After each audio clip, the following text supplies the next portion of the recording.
Hey guys, ಇವತ್ತು malai kulfi try ಮಾಡಿದ್ದೆ ನಾನು ಮನೆ ಒಳಗೆ. ಸೊ ಭಾಳ ಏನಿಲ್ಲ, ನಾಲ್ಕು ಇಂಗ್ರೀಡಿಯೆಂಟ್ಸ್ ಯೂಸ್ ಮಾಡೀನಿ.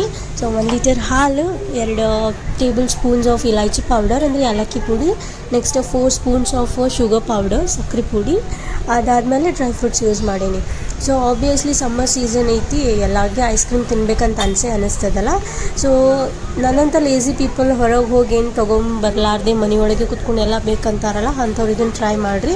ಬೇರೆಯವ್ರನ್ನೂ ಮಾಡ್ಬೋದು ಟ್ರೈ ಇದನ್ನು. ಸೊ ದ ಮೆಥಡ್ ಭಾಳ ಈಸಿ ಐತಿ. ಏನಪ್ಪ ಅಂದ್ರೆ 1 ಲೀಟರ್ ಹಾಲು ಏನಿರ್ತೈತಲ್ಲ ಅದನ್ನು ಬಾಯ್ಲ್ ಮಾಡಬೇಕು. ಅದು ಆಲ್ಮೋಸ್ಟ್ 1/2 ಲೀಟರ್ ಆಗಿರ್ಬೇಕು. ಸೊ ಅದು ಬಾಯ್ಲ್ ಆಗೋಕ್ಕೆ ಸ್ಟಾರ್ಟ್ ಆದರೆ ಮಲೈ ಬರೋಕ್ಕೆ ಸ್ಟಾರ್ಟ್ ಆಗ್ತೈತಿ. ಸೊ ಹಾಲಿನ ಥಿಕ್ನೆಸ್ ಜಾಸ್ತಿ ಆಗ್ತೈತಿ. ಆವಾಗ ಅದಕ್ಕೆ ಇಲೈಚಿ ಪೌಡರ್ ಹಾಕಿರಿ, ಶುಗರ್ ಪೌಡರ್ ಹಾಕಿರಿ, ನೆಕ್ಸ್ಟ್ ಡ್ರೈ ಫ್ರೂಟ್ಸ್ ಹಾಕಿ ಒಂದು ಕುದಿ ಬಂದಮೇಲೆ ಗ್ಯಾಸ್ ಸ್ಟವ್ ಆಫ್ ಮಾಡಿ ಅದನ್ನು ಸೈಡಿಗೆ ತಂಪಾಗಕ್ಕೆ ಇಡ್ರಿ. ಈ ತಂಪಾಗಿದ್ದ ಮಿಕ್ಸ್ಚರ್ ಏನಿರ್ತೈತಲ್ಲ ಅದನ್ನು ಒಂದು ಕಂಟೈನರಿಗೆ ಶಿಫ್ಟ್ ಮಾಡಿ ಅದನ್ನು ರೆಫ್ರಿಜರೇಟ್ ಮಾಡಿರಿ. ಒಂದು 2 to 3 hours ರೆಫ್ರಿಜರೇಟ್ ಆಗಬೇಕದು. ಆಮೇಲೆ ಇನ್ನೇನು ಐಸ್ ಕ್ರೀಮ್ ರೆಡಿ ಆಗಿರ್ತೈತಿ. ಸೊ ಎಲ್ಲರೂ ಟೇಸ್ಟ್ ಮಾಡಿರಿ. ಡೆಫಿನೆಟ್ಲಿ ಟೇಸ್ಟ್ ಅಂದ್ರೆ ಸೂಪರ್ಬ್ ಆಗಿರ್ತೈತಿ. So try it once. Thank me later. Bye bye. See you.